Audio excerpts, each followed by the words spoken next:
नमस्कार दोस्तों, अल्फाजा diary bye DS में आपका स्वागत है।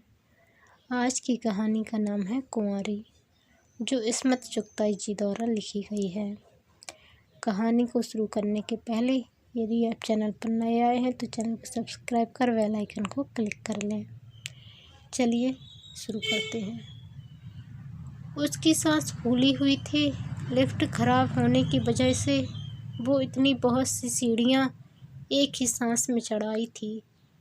आते ही वो बेशुद्ध पलंग पर गिर पड़ी और हाथ के इशारे से मुझे खामोश रहने को कहा। मैं खुद खामोश रहने के मूड में थी, मगर उसकी हालत एबद देखकर मुझे परेशान होना पड़ा। उसका रंग बेहद मैला और जर्द हो रहा था। खुली खुली बेनूर आँखों के गिर्द स्याहे हल्के और भी गहरे हो गए थे। मुँह पर मेकअप न था, खास तौर पर लिपस्टिक न होने की वजह से वो बीमार और बूढ़ी लग रही थी। मुझे मालूम हो गया कि मेरे बताए डॉक्टर का इलाज तसल्ली बख्श साबित हुआ। उसका पेट अंदर को धंसा हुआ था और सीना सपाट हो गया था।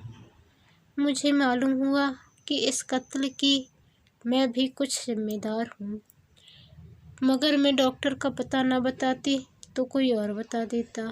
बिन बुलाए मेहमान को एक दिन निकाला तो मिलना ही था। एक मशवरा लेने आई हूँ, सांस काबू में आते ही उसने कहा। जुम्मा 8 दिन बीते नहीं और मुर्राद को फिर मशवरे की ज़रूरत आन पड़ी। मैंने चिढ़कर सोचा, मगर निहायत खंदा पेशानी से कहा, लो ज़रूर लो, आजकल बहुत मशवरे मेरे दिमाग में बजा रहे हैं। आपा, मैं शादी कर लूँ? उसने बड़ी लजाजत से पूछा। गोया अगर मैंने इजाज़त ना दी तो वो कुंवारी अरमान भरी मर जाएगी। मगर तुम्हारा शौहर, मौत आए हरामी पिल्ले को, उसे क्या खबर होगी? ये भी ठीक कहती हो। भला तुम्हारे शौहर को तुम्हारी शादी की क्या खबर होगी? मैंने सोचा। मगर तुम्हारी शादी के चर्चे अखबारों में होंगे। आखिर इतनी बड़ी फिल्म स्टार हो। फिल्म स्टार की दुम में ठेंगा।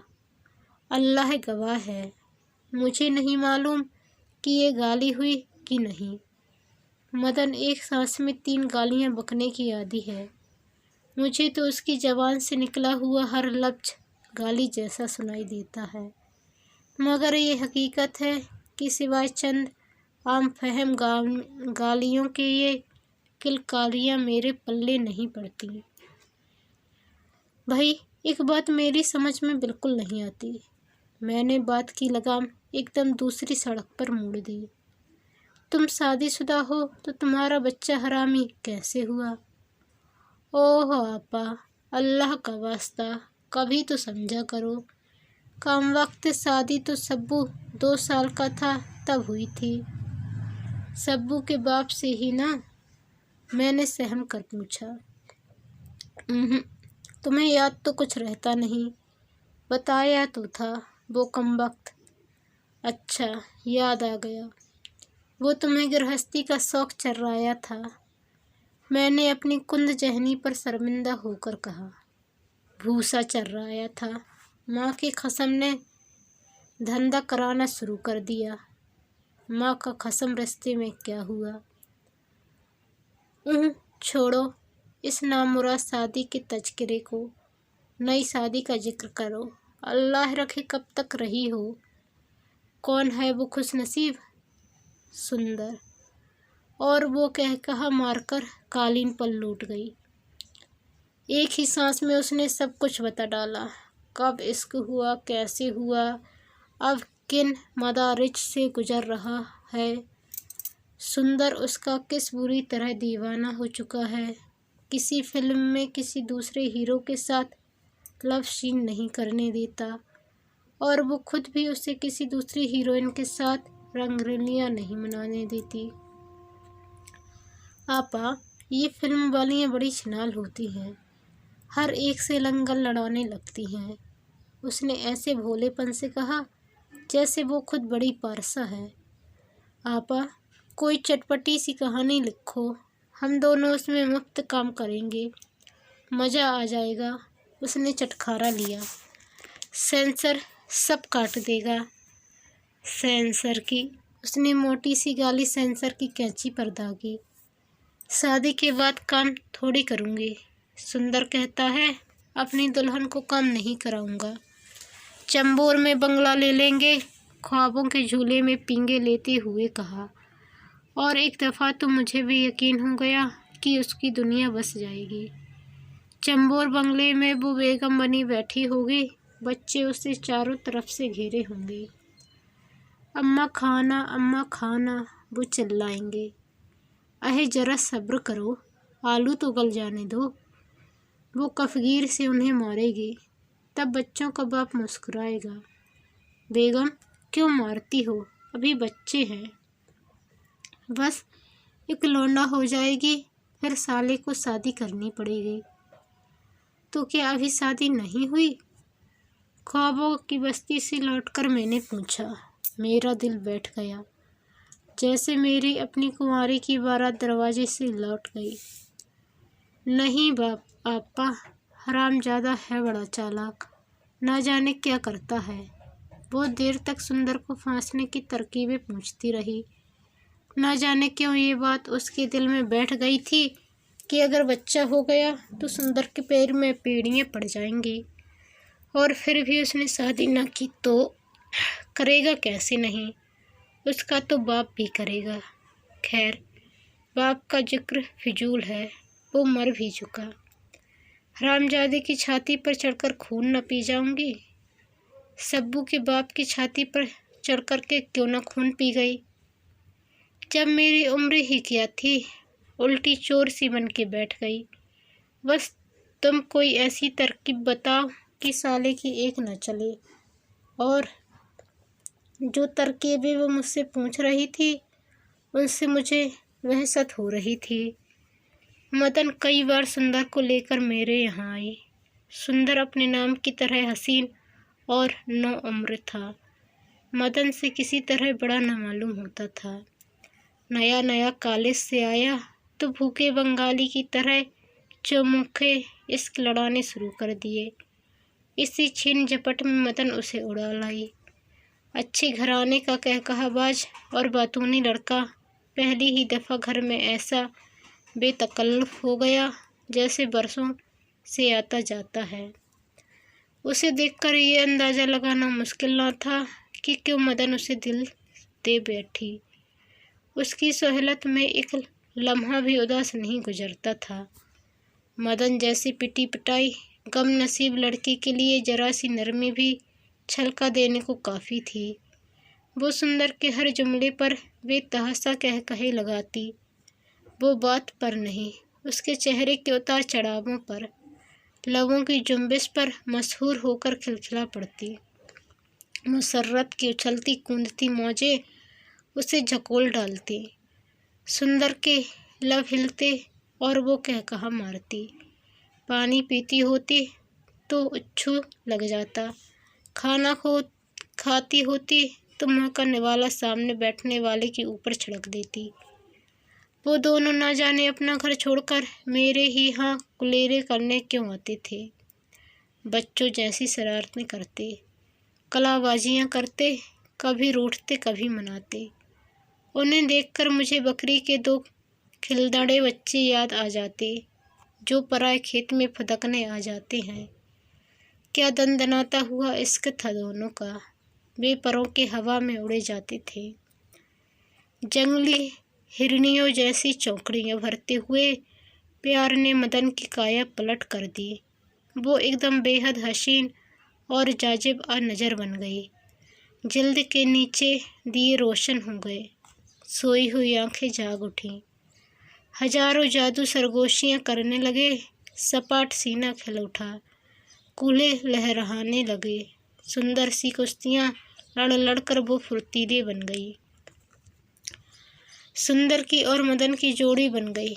जिन फिल्मों में वे सुंदर के साथ ना थी उन्हें डफराना जरूर कर दिया।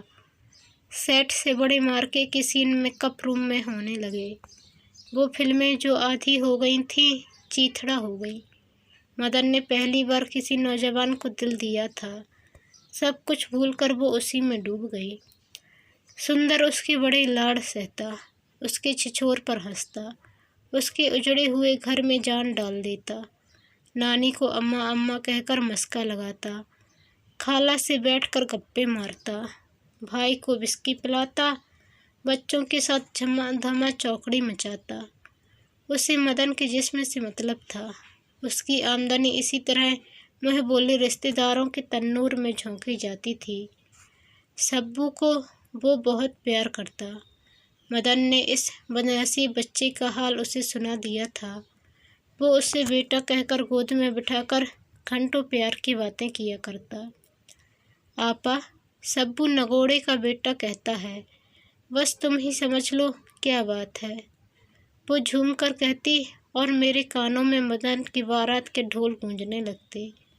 देखने में सुंदर कैसा ओबाली सा था, मगर बच्चों के मामले में उसका रवैया हैरत अंगेज था।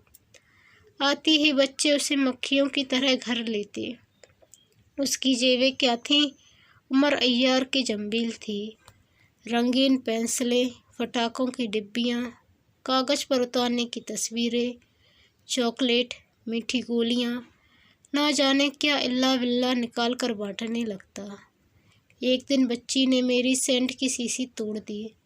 मैंने उसे मारना चाहा तो मेरे हाथों में उसे झपट कर ले गया। आप मारेंगी तो उसे अपने घर ले जाऊंगा, वो उसे कंधे पर बिठाकर बोला। इसने मेरी शीशी तोड़ी है, जरूर मारूंगी। हाथ तोड़ दिए जाएंगे मारने वालों के। ये लीजिए अपनी शीशी। उसने जेब से नई मुंह बंद वैसी ही शीशी निकाल दी। मगर इन्हें पूरी शीशी नहीं देंगे, आधी थी तो आधी मिलेगी। उसने शीशी खोलकर खूब बच्चों के पिनसादे कपड़ों और मैली हथेलियों पर छिड़की। आधी रह गई तो मेरे सामने डाल दी। जब वो बच्चों को बटोर कर दूसरे कमरे में चला गया तो मदन ने रोकर मेरे साने पर सर डाल दिया। आपा, ऐसे ऊट पटांग आदमी के साथ कोई प्यार कैसे न करे। और फिर मदन की जिंदगी ने एक नया झटका खाया। सुंदर के घर से तार आया कि अम्मा सख्त बीमार हैं, फौरन आ जाओ। मदन साथ जाने के लिए मचल गई। उसने अपने तरकस के सारे तीर इस्तेमाल कर डाले। शाम से ही उसके लिए विस्की की बोतल लेकर पहुंची। उसे धुत कर दिया। बड़े नाजुक लम्हों में साथ ले जाने की कस्में दी, मगर सुंदर टस से मस न हुआ। वो सारी रात जागती रही, ना सोई न सोने दिया। मगर सुबह होती ही परिंदा सारी तितलियां झटक कर उड़ गया। एरोड्रम से सीधी मेरे ऊपर नाजिल हुई। मुझे इस किस्म के मरील आशिकों से बड़ी कोफ्त होती है, मगर उसे यूं तबाह हाल देखकर मेरा जी पसीज गया, जैसे बरसों की बीमार। एक ही रात में आंखों के गर्द से आए हल्के, मुँह पर फटकार। ये उसे हो क्या गया है? मैं देर तक सोचती रही। मैं क्यों इस कमबख्त के बारे में सोचूं? दुनिया में कितने बड़े बड़े मसले हैं जिनमें जी उलझा हुआ है, फिर आखिर मैं इसका ख्याल क्यों करती हूँ? मैं ये सब कुछ क्यों लिख रही हूँ? मदन इस लायक नहीं। मुझे अपना जी हल्का करने के लिए ही सही इस बोझ को बांटना होगा। कितने दिन से जब मैं कलम उठाती हूँ, मदन का ख्याल मुझसे आकर कहता है, मैं जिंदा हूँ, मेरे सीने में दिल धड़क रहा है, मेरी रगों में खून दौड़ रहा है। राय दो, मुझे बताओ मैं क्यों हूँ और कब तक रहूँगी? अच्छा है, मेरा कलम एक बार मदन को उगल दे, फिर मितलियाँ आनी बंद हो जाएंगी। आपा, एक तार लिखो। उसने थोड़ी देर सूखी सूखी आहें भर कर कहा। कैसा तार? कम सून डाइंग, यानी जल्दी आओ, मर रही हूँ। मगर अभी तो वो पहुँचा भी ना होगा। मैंने टालना चाहा, फिर जान को आ गई तो लिख दिया, डाइंग ना लिखना। शाम को हाँफती काँपती आई, बड़ी शर्माती हुई तकिए में मुँह छुपाकर हंसने लगी। मैंने कहा, खैरियत? तार लिख दो। सुबह तो लिखा था। सुबह मुझ नसीबो जली को कहाँ मालूम था। वो फिर शर्माई। उपकाइयाँ आ रही हैं आपा, नींबू मंगवा दो। ओहो, ये बात है, मुबारक हो। मेरे सर से बोझ सा उतर गया। ये बस फटकी कामयाब रही। डॉक्टर के पास गई। वहीं से तो आ रही हूँ। डॉक्टर हरामी पिल्ला क्या जाने, कहता है 2 दिन चढ़ जाने से कुछ नहीं होता का बच्चा।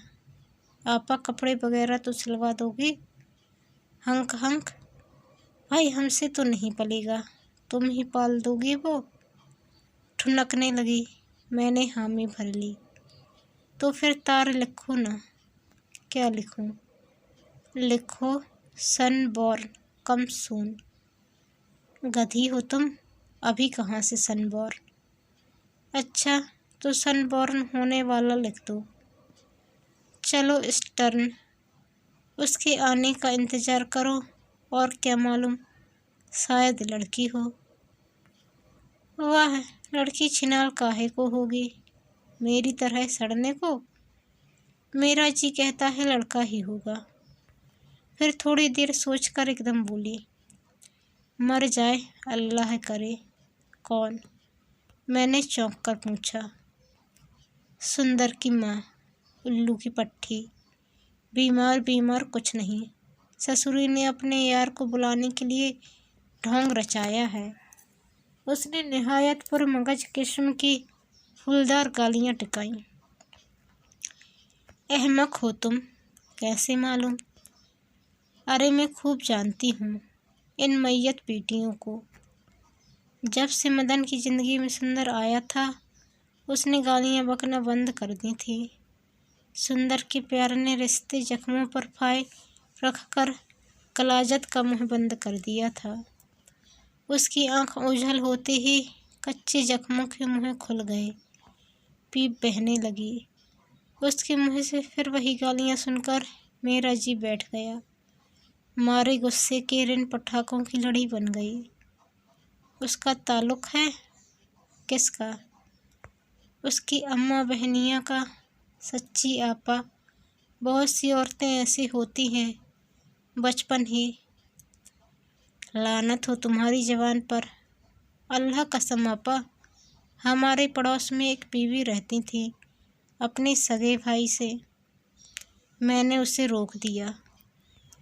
लिल्लाह तफसीलों में ना जाओ, मेरा कलम पेट का बड़ा हल्का है। कल कला को मुँह से बात निकाल बैठा तो लोग मुझे उलाहना देंगे। दूसरे दिन मातम कुना फिर टूट पड़ी। कल जैसे डॉक्टर का कहना ही ठीक निकला। दिन चढ़ गए थे सो उतर गए, साथ साथ मदन की कमान भी उतर गई। ऐसे बिलक बिलक कर रोई जैसे जवान बेटा जाता रहा हो। ये औरत है या लतीफ़ा? कल जिस बला की खौफ से बौखलाई फिर रही थी, आज उस बला की आरज़ू में जान दिए देती है। लगी मुझसे तरकीबें पूछने, भला मेरे पास कोई जादू की छड़ी है जो चूहे को घोड़ा बना दूं? डॉक्टर ने कुछ इशारा तो किया था कि आइंदा ऐसी मुसीबत से पाला नहीं पड़ेगा।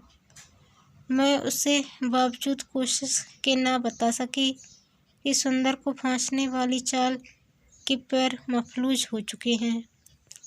सुबह शाम मदन ने तारों की डांक बिठा दी। काम पर उसने लात मार दी। एक प्रोड्यूसर ने कोर्ट में ले जाने की धमकी दी तो वो नाक पर ढेर सा मरहम थूप कर पड़ गई। मैं भी मरहम की मिकदार देख कर हिल गई नाक, मैंने सोचा। मगर जब प्रोड्यूसर चला गया तो मज़े से नाक पहुँच कर हंसने लगी। मगर मुझे बेवकूफ़ क्यों बनाया तुमने? मैंने चिढ़कर कहा और चली आई। अखबारों में इस्कात की खबरें छपने लगीं। मदन ने जरा शर्मा कर तस्दीक कर दी। मैंने पूछा, ये क्यों? सुअर को पता चलेगा तो बहुत कुड़ेगा। मैं कह दूंगी मैं समझी तुम छोड़कर चली गए। बदनामी के डर से गोलियां खा ली। मर्द बच्चा है, कुछ तो दिल को ठेस लगेगी। एक दिन हवास वाख्ता रोती हुई आई। तुमने मुझे नहीं जाने दिया। ये देखो, वो अखबार जिसमें सुंदर की मंगनी की खबर थी दिखाकर लड़ने लगी। जय खुश, मैंने कब मना किया। मैंने जलकर कहा, जाओ मेरी बला से जहन्नुम में। और वो शाम के हवाई जहाज से जहन्नुम की तरफ उड़ गई। 11 बजे रात को जब वो सुंदर के घर पहुंची तो घर में सिवाय बूढ़े दादा और तोते के कोई न था। सब के सब सुंदर की कोई खास फिल्म देखने गए थे। सुंदर के दादा फिल्म लाइन के वैसे ही खिलाफ थे। उन्हें मालूम था कि इन फिल्म वालों की चाल चलन कुछ यूं ही वर्क से होते हैं, फूंक मारी और गायब। आंखें फाड़कर वो मदन को घूरने लगे। मदन बम्बई से गर्म कपड़े भी लेकर नहीं गई थी। भूख अलग लग रही थी। 12 बजे के बाद सुंदर बहन भाइयों की टोली में हंसता कह कहे लगाता आया तो मदन रो पड़ी। क्या वो भी कभी यूं खानदान में घुल मिलकर उनकी अपनी बन सकेगी। उसके भी देवर जेठ होंगे, नंदे और देवरानियां होंगी। बहू, लड़का रो रहा है, भूखा है, सास कहेगी। उसने पक्का इरादा कर लिया, वो अपनी सास से कभी नहीं लड़ेगी। नंदों की खूब खातिर करेगी, दादा का हुक्का भरेगी और तोते को भीगे चने खिलाएगी। सुंदर को देखकर उसका जी चाहा कि दौड़कर उसके चौड़े चकले सीने से लिपट जाए और उसे मुट्ठियों से कूट डाले, उसके भूरे घने बालों में उंगलियां डालकर नोच डाले। मगर सास नंदों की शर्म ने उसके पैर थाम लिए। उसे देखकर सुंदर के हक्ल में कह कहा लोहे का गोला बनकर अटक गया। माँ बहनों के सामने अपनी दास्ता के वजूद से शर्म के मारे पानी पानी हो गया। मसनूई खुश मिजाजी से बोला, अरे आपके बच्चे। मदन ने दांत पीसी, मगर सुंदर की घबराहट पर तरस खा गई। जौहरी से कुछ जेवर बनवाए थे। चांदनी कुंदन का काम दिल्ली जैसा बम्बई में नहीं होता। सोचा दिल्ली की सैर भी हो जाएगी और जेवर भी देख लूंगी। सुंदर मदन की आला एक्टिंग का कायल था। आज तो लोहा मान गया। जब उसको सुंदर की बहनों के कमरे में सुलाया गया तो वो मुश्किल गालियों की जंजीर को निगल सकी जो उसके हल्के में उलझने लगी। खैर, जब सब सो जाएंगे तो सुंदर उसके पास आएगा। सब सो गए और वो सुंदर के पैरों की चाप के इंतजार में पड़ी रही। उसका जिस्म सुंदर में जब्ज होने के लिए तरस रहा था। रास्ते भर कैसे कैसे ख्वाबों के जाल बुनती आई थी। सुंदर सो रहा होगा, वो चुपके से पहलू में रेंग जाएगी। उसे महसूस करके सुंदर झूम उठेगा। पहले वो खूब तरसाएगी, खूब रूठेगी, फिर दोनों मान जाएंगे। सारी कसक, सारी दूरी मिट जाएगी। सारे रास्ते वो इसी हादसे को दिल में दोहरा कर चटकारे लेती आई थी। इसीलिए तो वो अपनी झाग सी नाइटी लेती आई थी जो हाथ के लस्म से धोबे की तरह पिघलकर गायब हो जाती थी। मगर सुंदर के पैरों की चाप सुनने के लिए बेकरार हमतन गोश बन गई। दबे पैरों से वो पलंग से उठा होगा। उसने मंजरनामा तामीर करना शुरू कर दिया। उसकी तरफ खिंचा चला आ रहा होगा। 1 2 3 4 5। उसने अंदाजे से वो सारे कदम गिन डाले जो उसके और सुंदर के दरमियान हाइल थे। गिनते गिनते वो थक गई, मगर वो 1000 मील पर होता तो भी अब तक पहुंच चुका होता। वो रुआंशी हो गई। एहसास के तनाव से कनपटियां भीगे चमड़े की तरह करने लगी। शायद सुंदर के भाई जाग रहे होंगे और वो उनकी मौत की दुआएं मांगने लगी। सुंदर की गलगोथा सी भोली भाली बहनें क्या मीठी नींद सो रही थीं। उनके ख्वाब कितने सुहाने थे। उनके दिलों में किसी बेवफा के प्यार के जख्म नहीं पड़े थे। उसे गुस्सा आने लगा। काश कोई उनका जहान भी लूट ले, उनके पेटों में सांप छोड़ दे, कि ये भी घोर अंधियारे में किसी के पैरों के निशान टटोलते फिरे। फिर सुंदर को आटे दाल का भाव मालूम हो। आखिर किस जुर्म की सजा में उसका बचपन इतना वीरान और जवानी जख्म जख्म होकर रह गई थी। उससे ज़्यादा न जब्त हो सका और वो सुंदर के कमरे की तरफ चलने लगी, जहाँ वो अपने भाइयों के साथ सो रहा था। वो जैसे ही बाहर निकली, तोता अजनबी सूरत देखकर आंखों के लट्टू घुमाने लगा। कौन? दादा ने हाँक लगाई। वो चोरों की तरह खंबे के पीछे दुबक गई। दादा उठे और चबूतरे पर खड़े आधे घंटे तक रऊफ हाजत करते रहे। मर गया बुढ़ा शायद, कि हिलता ही नहीं। वो साए साए फिर चली। एक पीढ़ी सी पैर उलझा और धड़ाम से गिरी। घर में जगार हो गई और वो फिर अपने पलंग पर जाकर दुबक गई। सुबह मौका पाते ही उसने सुंदर से कहा, सीधी तरह बम्बई चलो बेटा, वरना खून खराबे हो जाएंगे। तुमने तार तो दिया होता, किसी होटल में इंतजाम करा देता। क्यों, क्या जागीर में टूटा आया जा रहा है? मरे क्यों जाते हो? खाने के पैसे ले लेना। दामों की बात नहीं है मेरी जान, मेरे घर वाले बड़े नैरो माइंडेड हैं, फिल्म वालों को पसंद नहीं करते। तुम भी तो फिल्म वाले हो। मेरी और बात है, तुम शाम की गाड़ी से चलो, परसों मेरे बहनोई आ रहे हैं, उनसे मिलकर। तो मैं भी नहीं जाऊंगी। बड़ी झकझक के बाद ये तय हुआ। मदन बाजाहिर मुंबई के लिए रवाना हो जाएगी।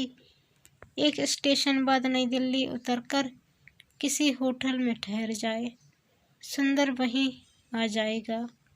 बड़ी धूमधाम से सारा घर मदन को स्टेशन पहुंचाने गया। वो एकदम फिल्म स्टार बन गई। छोटे भाइयों ने तो हार भी पहनाए। नई दिल्ली उतरकर वो होटल में ठहर गई। दो प्यासे इंसान एक दूसरे में गर्क हो गए। मदन के सारे दुख दूर हो गए। वो इंतजार की घड़ियां, वो लामंतशाही फासला, सब सुंदर के प्यार ने पाट दिया।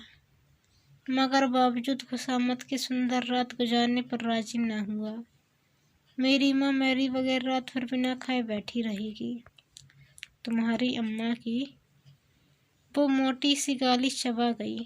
सुंदर की जान को आ गई। उसके कपड़े छुपा दिए, उसके जूते गोद में दबाकर बैठ गई। 10 मरतबा दरवाजे से बाहर खुदा हाफिज कहने को बुलाया, मगर जाने वाले को ना रोक सकी।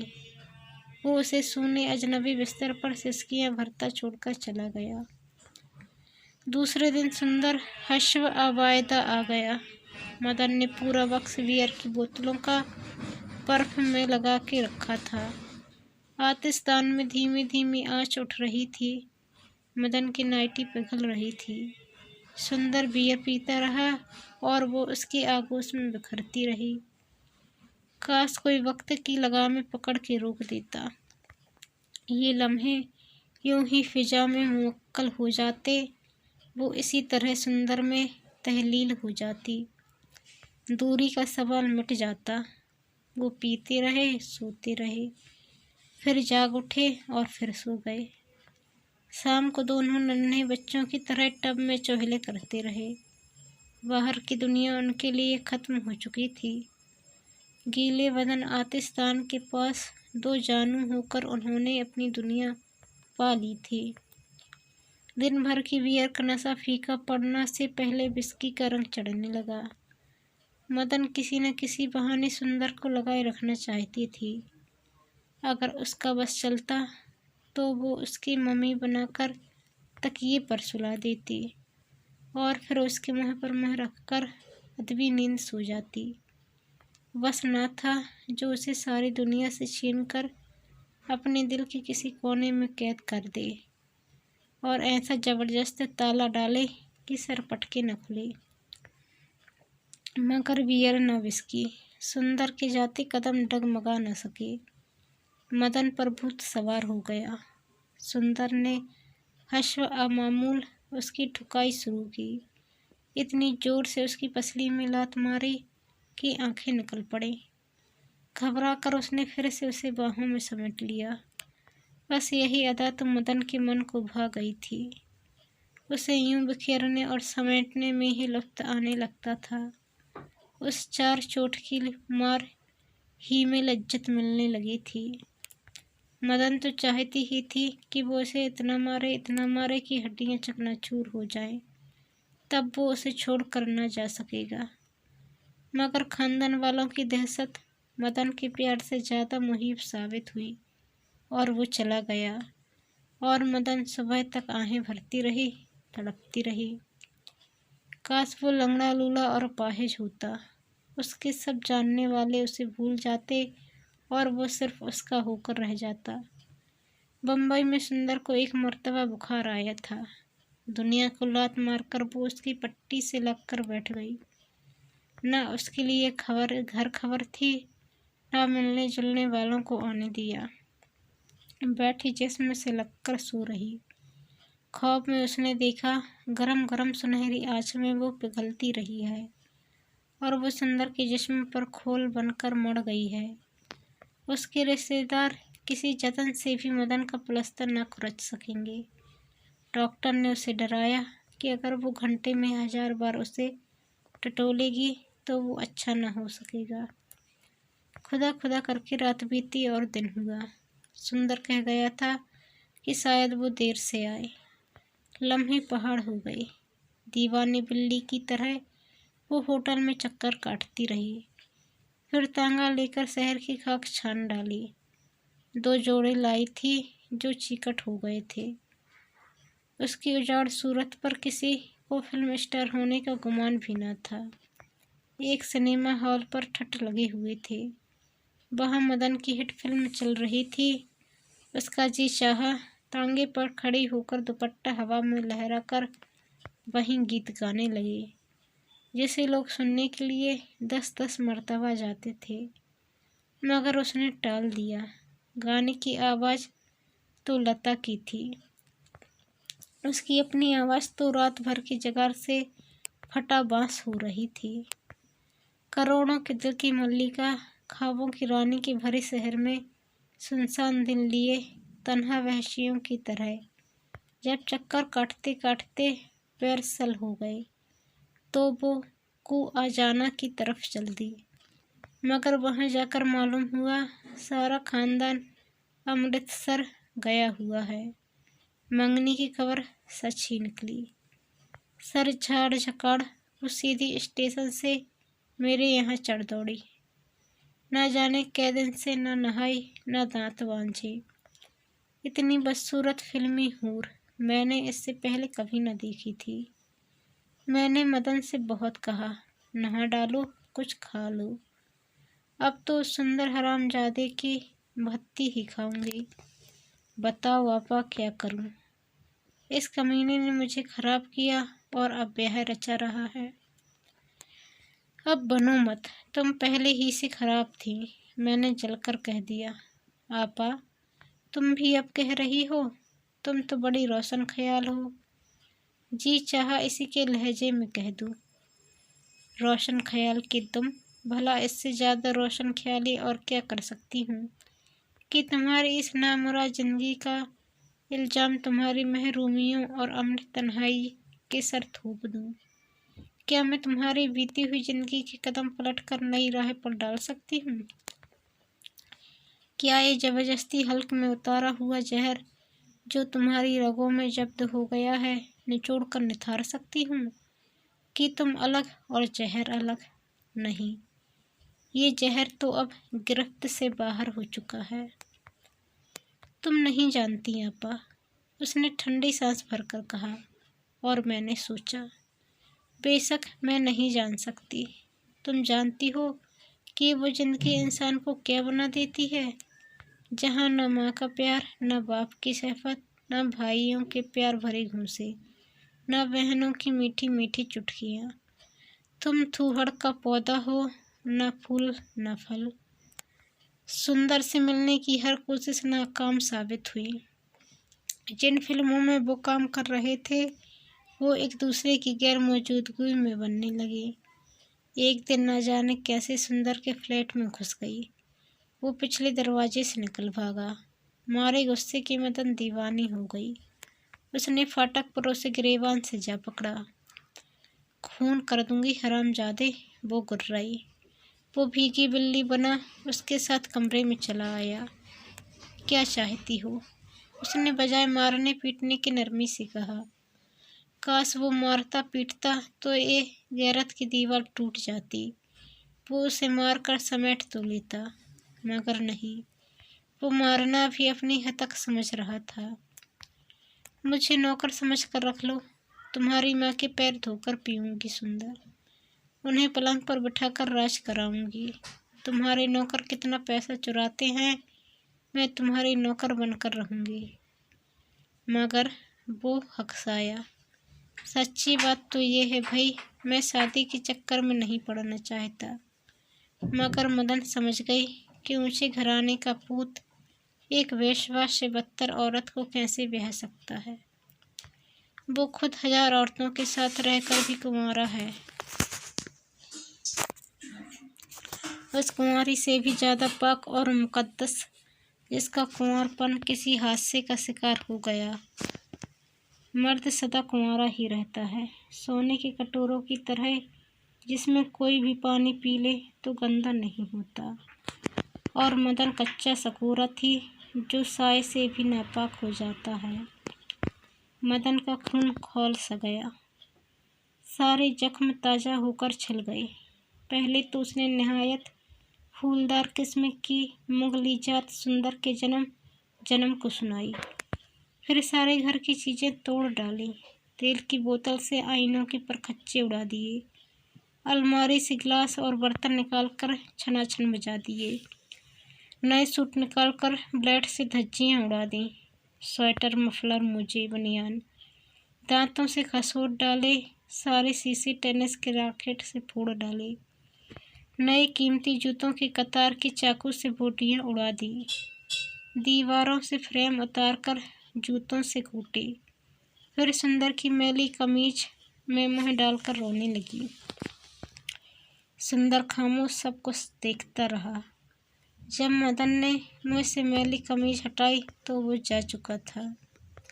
मदन ने फिर मेरे घर पर चढ़ाई की। घंटों मुझसे सुंदर को कत्ल करने की तरकीबें पूछती रही। वो उसे चट से नहीं मारना चाहती थी, रंझा कर मारना चाहती थी कि सारी उम्र सिसके।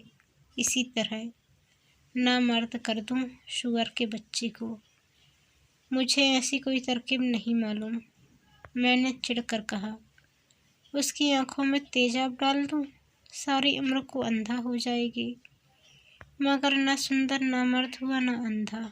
महीने भर के अंदर वो कोमल सी बहू ब्याह लाया, अछूती कुंवारी, जिसे फरिश्तों ने भी हाथ न लगाया था।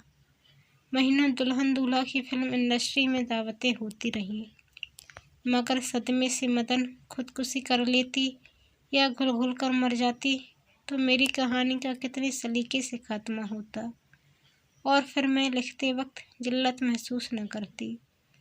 मगर वो पेंदे में शीशा लगे हुए खिलौने की तरह लोट-पोट कर खड़ी हो गई।